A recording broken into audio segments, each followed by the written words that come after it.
Hola, bienvenidos a una nueva edición de estos diálogos del Núcleo Milenio Modelos de Crisis, un espacio que es posible gracias al apoyo de la Iniciativa Científica Milenio y también de la Escuela de Periodismo de la Universidad Adolfo Ibáñez. Estamos con Aldo Mascareño. Aldo, ¿cómo estás? Hola, director del Núcleo. Y con Andrea Repeto, economista, investigadora del Núcleo también. Hola, Andrea. Hola. Hoy día vamos a hablar, bueno, por cierto, de economía, fundamentalmente de políticas públicas y de aquellas dinámicas que influyen, ¿cierto?, en lo que tú denominas en uno de tus últimos trabajos publicados, uno de los últimos papers publicados, ¿cierto?, sobre crecimiento, pobreza y desigualdad. La vía chilena la llamaste, ¿no? Así es. ¿Mm?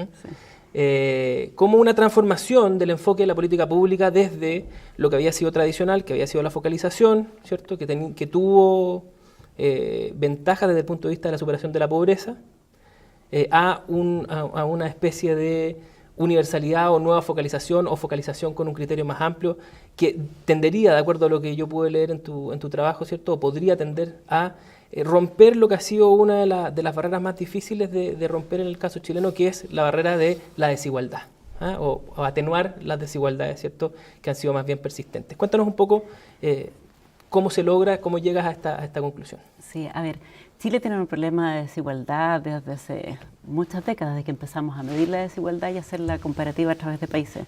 Si tú tomas los datos del Banco Mundial y ordenas los países del más desigual al más igualitario, son 135 países, si no me equivoco, Chile ocupa el lugar número 15.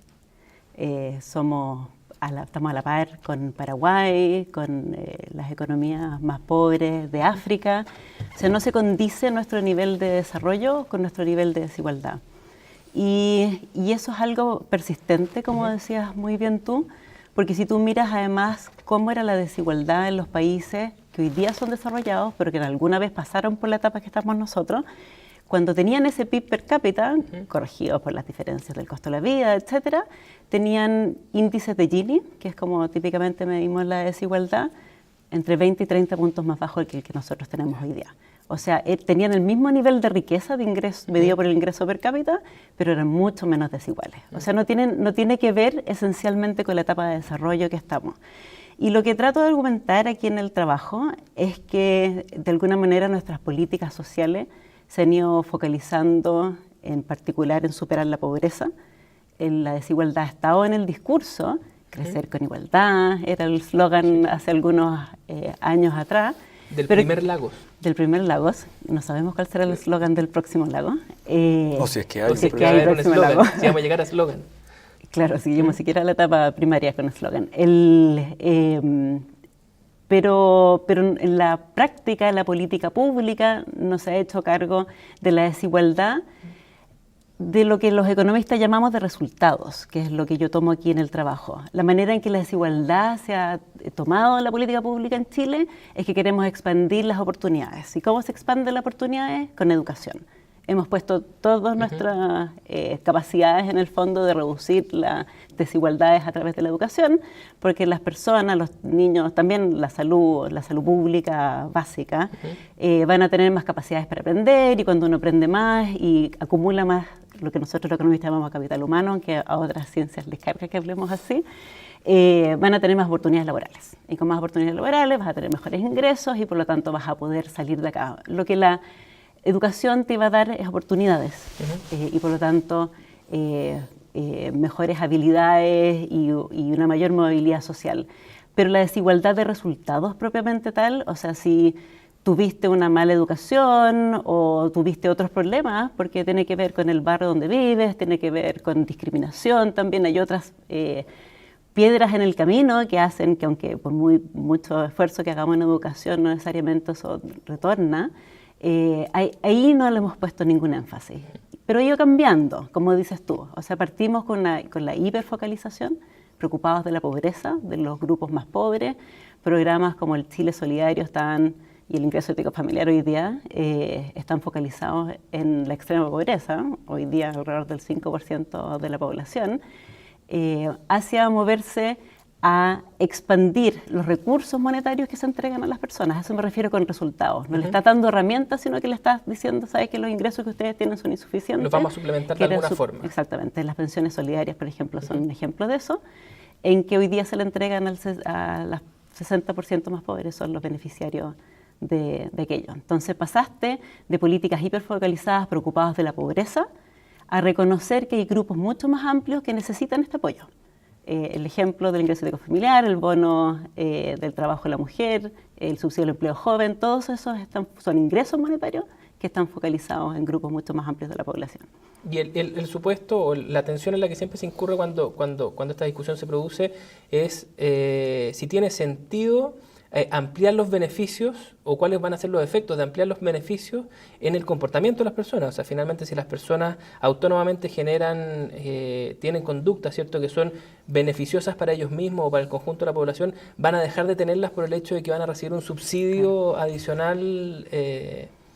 Y bueno, y esa es la explicación de por qué tiene sentido focalizar y por qué parecía, y hasta ahora no sabemos si sigue pareciendo, pero era de sentido común en Chile decir, ¿por qué vamos a subsidiar a los más ricos? Esa es como la defensa rápida, digamos, a la ampliación de los... Muchas cosas se me ocurren cuando me haces esa pregunta. Lo primero es que esa es nuestra especialidad. Los economistas somos expertos en decir dónde están los incentivos o dónde están los malos incentivos, y creo que eso es un trabajo importante que realizamos, porque hay que reconocer que lo que uno hace tiene efectos y cambia la conducta de las personas. Pero creo que hay que ir un paso más arriba primero. ¿Qué es lo que siente la ciudadanía respecto a la desigualdad? Los movimientos sociales de alguna manera están pidiendo justamente más inclusión, más participación, beneficios que lleguen de manera más universal. En parte yo creo, y esto no lo puedo mostrar, hay algunas citas ahí en el trabajo, de que hay una sensación de injusticia detrás de la desigualdad. La desigualdad puede ser productiva, en el sentido de que nos motiva a que trabajemos más, porque podemos, si nos esforzamos más, podemos llegar más arriba en esta distribución, pero al mismo tiempo puede ser poco productiva. Si una persona muy rica considera que no necesita moverse más, no hacer nada más, porque en realidad ya tiene todo lo que necesita y está la parte de arriba de la distribución, los que están más abajo sienten que nunca van a llegar arriba, que es parte de este problema de la injusticia, de que no importa si yo hago mis cotizaciones todos los meses, me dijeron que iba a tener una pensión del 70% y resulta que mi pensión con suerte es del 20% del ingreso que yo ganaba antes, ¿para qué me voy a esforzar? También puede suceder eso, y sobre todo cuando está la percepción de que quienes más ganan, los que están allá lejos en la distribución, lo han conseguido no necesariamente a través de su esfuerzo. Lo pueden haber conseguido porque tuvieron condiciones familiares que eran más favorables, y eso porque tuviste la suerte de nacer donde naciste, o porque tenías una relación más cercana con el sistema político, que te pudo ofrecer condiciones para tu son grandes empresa. Administradores de desigualdad. Exactamente. La familia Entonces, y el sistema político. ¿qué hay detrás? En el fondo, este es puramente un problema de incentivo, de promover que la gente trabaje, se esfuerce, etcétera, o acá hay un problema profundo de la sensación de justicia, de ser ciudadano, de pertenecer hasta a una sociedad en la que todos tienen la posibilidad de participar. Entonces, sabiendo que lo segundo no es cierto, que no hay igualdad de oportunidades en el país, uno debería preocuparse, creo yo, de crear condiciones para equiparar esa cancha, para equiparar las posibilidades incluso después del esfuerzo. Hay problemas de incentivos, por supuesto. Entonces, si tú vas a dar una pensión solidaria que es igual al salario mínimo, claro, la gente va a decir, ¿para qué voy a trabajar si el Estado me va a pagar el equivalente al salario mínimo? Hay límites a esto, y eso es donde el rol que jugamos los economistas. Yo creo que de alguna manera esa es la parte en que le pones hasta dónde llegas con esto, pero no significa que no lo hagas. En parte sobre todo porque hay muy pocas diferencias entre los hogares, entre los percentil 20 y el percentil 80 de la distribución. La distribución es bastante equitativa en el sentido de que la gente no es demasiado distinta entre sí. Entonces, si tú le vas a dar algo a alguien que está en el 20 o en el 40 y vas a dejar a alguien fuera en el 60, puede ser injusto porque esas personas no son demasiado distintas entre sí. O sea, yo puedo decir, y suena bien, esto debiese ir focalizado al 20% más pobre, y suena bien, pero resulta que entre el 20 y el 70% más pobre estoy dejando una cantidad de gente que prácticamente tiene las mismas condiciones fuera de la distribución. Que son bastante parecidos. Entre el 40 y el 70 son muy, muy, muy similares. Y en general es gente que además tiene un problema que es económico adicional. Cuando tú tienes que esforzarte y conseguir todas tus cosas, tienes el incentivo a trabajar, a ahorrar, etcétera. pero no tienes ninguna capacidad de protegerte ante los riesgos que no dependen de ti. Si hay un problema económico, la crisis del 2008 que partió en Estados Unidos, les va a pegar a las familias acá. ¿Cómo van a subsistir ellas si no tenemos un sistema de seguro de cesantía que sea suficientemente amplio y que otorgue seguridad de verdad? ¿Qué va a pasar si perdiste tu empleo justo antes de jubilarte? ¿De qué vas a vivir de aquí a que consigas poder sacar tus recursos de tu cuenta individual? Entonces, además significa que las personas tienen que hacerse cargo de todos los riesgos.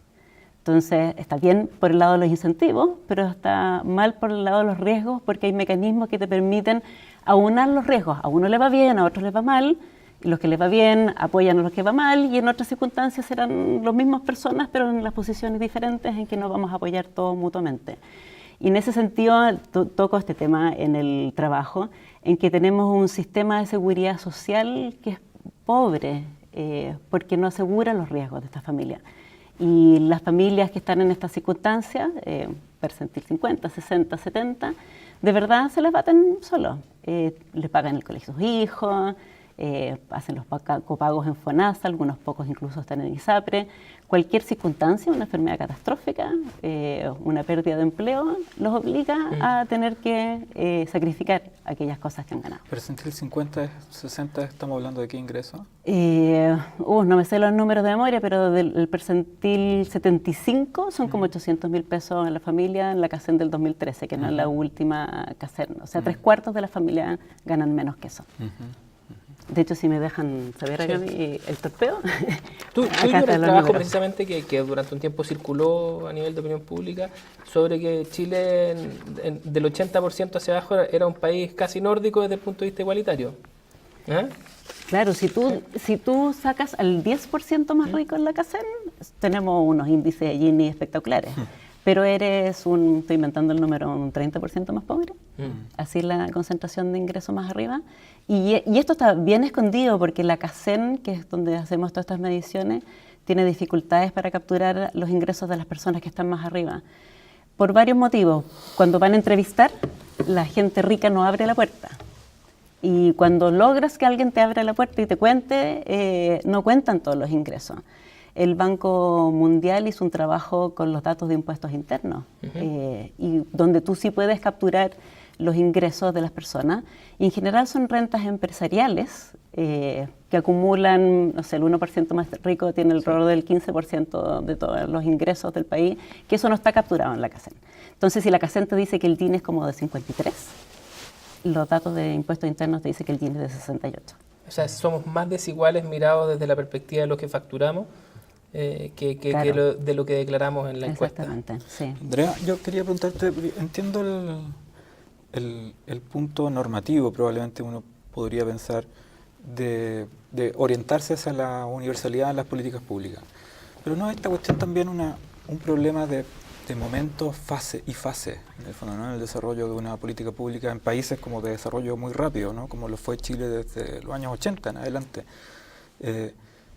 O sea, no implica esto que el proceso de focalización de las políticas públicas era un elemento necesario justamente para tener un rápido desarrollo, un rápido como colchón mínimo en el fondo, ¿no? De una clase media que de alguna u otra manera logre un sentido de aspiración y de inclusión social que era necesario precisamente para un segundo momento, ¿no? En el cual uno pudiese ampliar todos esos criterios universales. O sea, no hay una relación de secuencialidad, por decirlo así, ¿no? O sea, pareciera ser que primero tenemos que salir de esta pobreza extrema en la que llegamos a propósito de los años 70 o de la crisis del 82, ¿no? Tenemos que reforzar ese punto primero, de esa base primero, para después de ahí comenzar a pensar, ¿no? Y comenzar a ampliar el sentido a políticas públicas universales y en ese sentido más justa y universalista.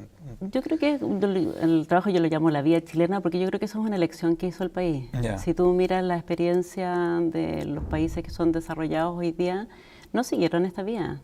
Hace un rato les contaba que los índices Gini de estos países cuando tenían el mismo nivel de ingresos nuestros eran muchísimo más igualitarios que lo que nosotros tenemos actualmente. Y en parte pasa porque... Pero eso no era por sus políticas públicas, seguramente era por alguna constitución previa, en términos históricos quizás, ¿no? Pero no específicamente de políticas públicas. O sea, hay maneras en que se conforman las sociedades, la Constitución, yo creo que hacen diferencia, pero también tenían estados más grandes que el que tenemos nosotros.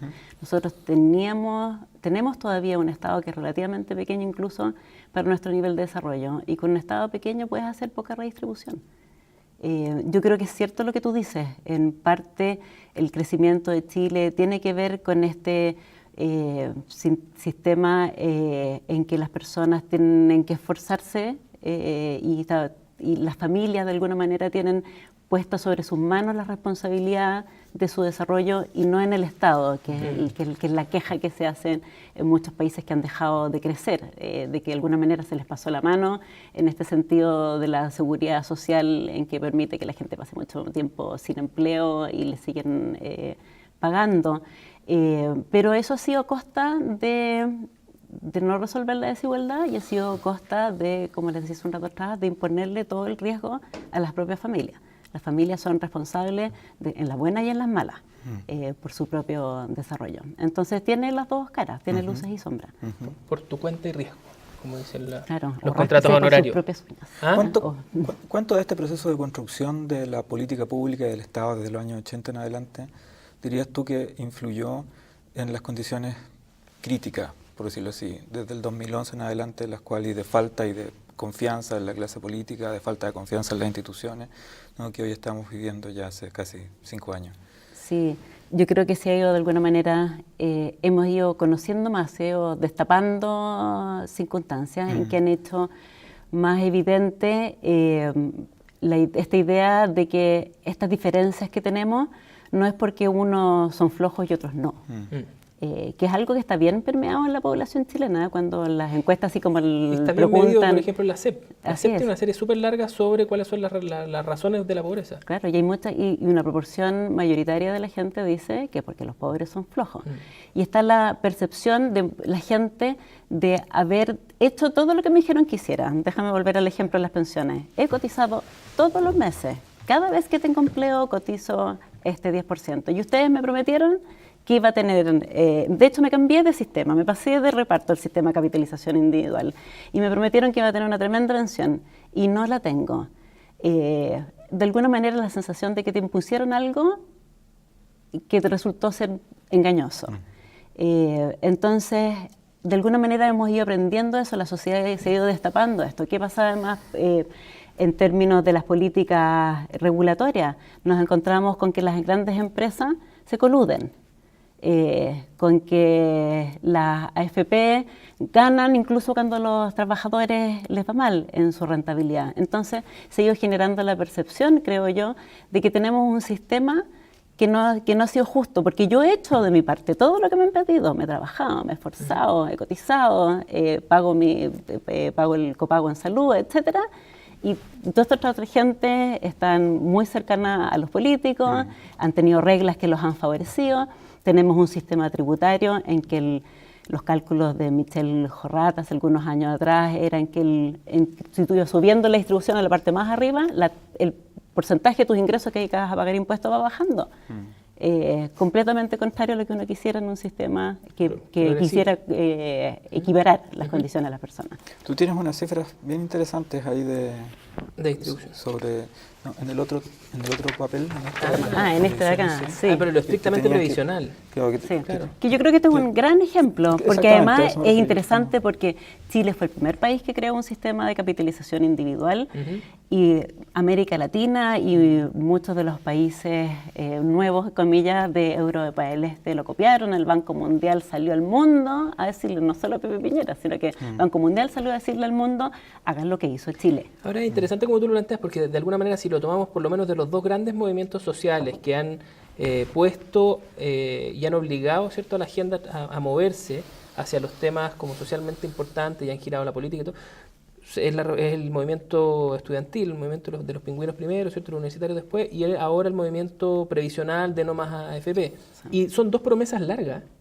O sea que en definitiva alguien para sentirse desengañado, para entrar en fase de desengaño, tiene que haber hecho una inversión más o menos larga, sea ahorrando, cotizando en la AFP, sea mandando a sus hijos al colegio y a la universidad por su cuenta y riesgo, son una buena cantidad de años, o sea, son 15 años, 30 años en el otro caso, puede ser 20 años en que una persona se mantuvo creyendo que al final del camino, ¿cierto?, está esta promesa de mayor inclusión a través de la educación y de una cierta protección económica a través de la jubilación, y probablemente hoy día estemos más bien lidiando con los límites de esa promesa.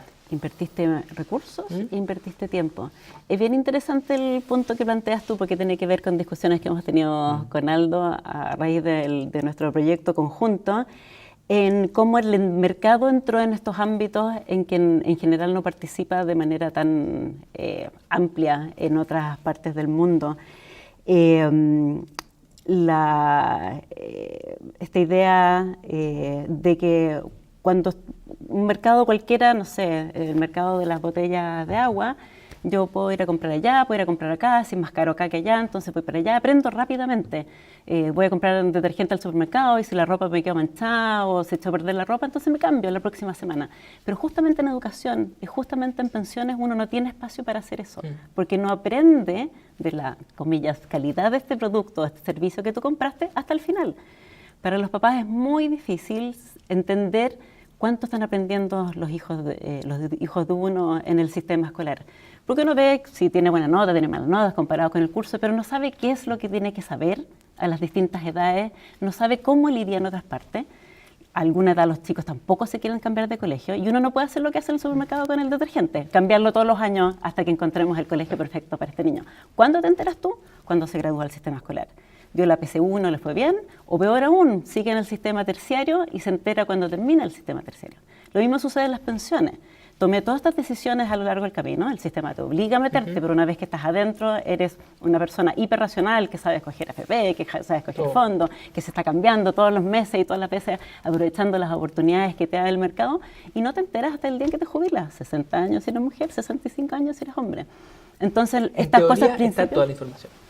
Se han hecho sucesivas modificaciones para que esa información esté disponible y para que la movilidad sea real y efectiva y la gente pueda moverse. En el sistema de pensiones, yo creo que sabíamos de esto mucho antes de que hiciéramos algo. O sea, yo creo que las AFP en este sentido son en parte culpables porque ellas siempre han tenido los datos y siempre siguieron hablando de lo importante de la rentabilidad, del reemplazo, de lo bien que le iba a ir a la gente, si es que cotizaba. Pero ya podían saber que la gente no estaba cotizando, porque no todo el mundo tiene empleo de manera continua y cubierto. Y el sistema escolar creo que es un poquito distinto, porque si bien tenemos todas estas mediciones del CIMSS, en que todos los chicos de Chile están dando cada rato pruebas, uno no sabe cuánto sabe su hijo, uno sabe cuánto sabe el colegio. Además los colegios son mucho más que eso, uno quisiera que aprendieran muchas otras cosas que lo que sucede solamente en el CIMSS. Entonces, en el pensiones, la Superintendencia de Pensiones ha hecho un esfuerzo muy grande, no sé si ustedes miran sus cartolas, pero les dicen, si ustedes siguen cotizando como cotizan hoy día, van a tener les hace una proyección de pensión, te anuncia. Sí. Empezó a hacer eso no mucho tiempo atrás, pero en educación no podemos hacer eso.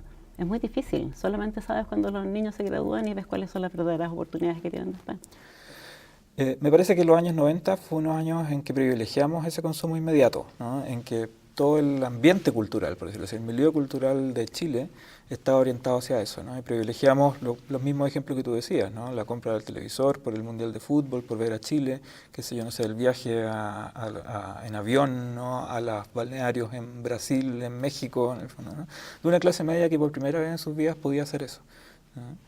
Y pareciera ser que hoy, ¿no? Entonces la tendencia es todo aquello que ustedes hicieron, ¿no? Y lo cual los caracteriza como una clase media que quiere más inclusión hoy, desde el 2011 en adelante, fue errado, porque en realidad lo que tendrían que haber hecho es ahorrar, ¿no? Es ahorrar y pensar en su futuro, porque mire, las pensiones no le van a resultar para cuando viva, cuando tenga 70 años, 80 años, ¿no? Porque la educación no es buena, entonces sus hijos tampoco van a poder mantenerlo. Es decir, pareciera que le estamos diciendo, mire, todo eso que los invitamos a hacer, ¿no? En realidad, ustedes se equivocaron, ¿no? Y ahora tienen que cargar con esas consecuencias. A ver, tiene varias caras lo que creo yo lo que estás planteando. Por un lado, este país se ha vuelto más rico Y la perspectiva en los años 90 para alguien que estaba iniciando su familia, por darte algún ejemplo, era que iba a ser más rico más adelante. Y en ese sentido está bien, de alguna manera, poder haber accedido a más bienestar en términos bien generales. La pregunta, que es una pregunta más nueva desde el punto de vista de los economistas, es si somos capaces de hacer aquello de manera responsable. Se habla por general en los medios de que la gente está sobreendeudada y no estamos muy seguros de si lo están o no. Sobreendeudado significa que no tienes capacidad de pago en el futuro. Y cuando vemos a la gente endeudarse, eso no es necesariamente malo, está de alguna manera trayendo ingresos del futuro al presente. Lo que de alguna manera estudiamos en estos problemas de descuento intertemporal es cómo uno genera un espacio, un ambiente, una institucionalidad que favorece esas buenas decisiones, que tú puedas consumir y elevar el bienestar de tu familia y acceder a cosas que tus padres no pudieron acceder porque de verdad tienes más ingresos, pero que al mismo tiempo seas capaz de darte cuenta de que en el futuro esos ingresos no los vas a tener porque estás jubilado, por ejemplo. Entonces, que uno pueda de alguna manera vivir a niveles que sean acordes con las capacidades de toda la vida y no con las capacidades que uno tiene en el presente. Pero la responsabilidad entonces no está tan puesta en las decisiones de las personas ni de las familias, sino más bien puesta en la forma en que responsablemente el entorno institucional genera los límites de esas posibilidades de sobreendeudamiento. El entorno te puede ayudar a hacerlo bien o a hacerlo mal, justamente porque tenemos dificultades cognitivas, no le ponemos atención a las cosas, no entendemos lo que es una tasa de interés compuesta, no tenemos la fuerza de voluntad para dejar de consumir hoy día y esperar al futuro, y eso es natural, eso es parte de cómo somos los humanos aquí, en Japón, en Nigeria, en el país que tú quieras. Pero la pregunta es si tú puedes tener un entorno que los favorezca o que los desfavorezca, sin obligarlo. O sea, no necesariamente hay que ser paternalista y reemplazar las decisiones de las personas, sino que tú le puedes poner una circunstancia en que favorezca que las personas los hagan bien.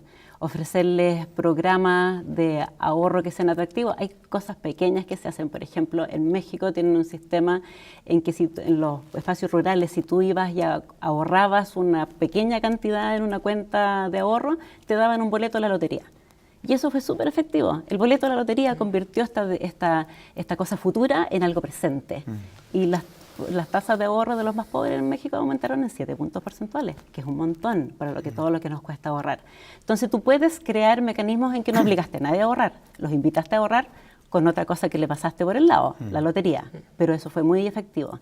Entonces si somos creativos en el diseño de estos programas, podemos promover que la gente se mueva en la dirección que nos parece que es más acorde a la realidad de largo plazo, sin tener que tomar decisiones por ellos, que cada uno de ellos toma sus propias decisiones. Andrea, gracias por haber venido a conversar con nosotros en estos diálogos del Núcleo Milenio Modelos de Crisis, y a ustedes muchas gracias también por seguir acompañándonos en este y en los demás espacios. Los dejamos invitados para seguir participando de este espacio del Núcleo Milenio Modelos de Crisis, que cuenta con el apoyo de la Iniciativa Científica Milenio y de la Escuela de Periodismo de la Universidad Adolfo Ibáñez.